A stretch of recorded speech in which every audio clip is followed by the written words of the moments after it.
Good evening everyone. আমরা এখন চলে এসেছি পাঠান দরবার স্কোয়ার। হ্যাঁ, নেপালের কাঠমান্ডুতে অবস্থিত এই পাঠান দরবার স্কোয়ার।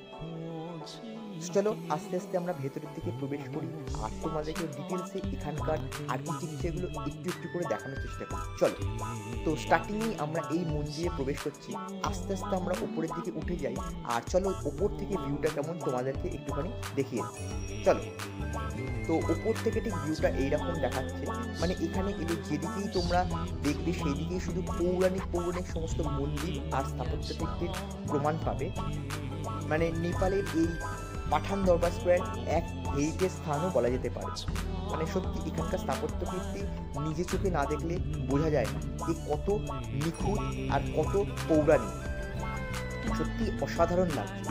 বাট আমি তোমাদেরকে বলবো এই পাঠান দরবার স্কোয়ারে এলে তোমরা দিনের বেলায় আসো, কারণ দিনের বেলায় আসলে তোমরা বুঝতে পারবে এখানকার কারুকার্য কতটা নিখুঁত এবং কত পৌরাণিক।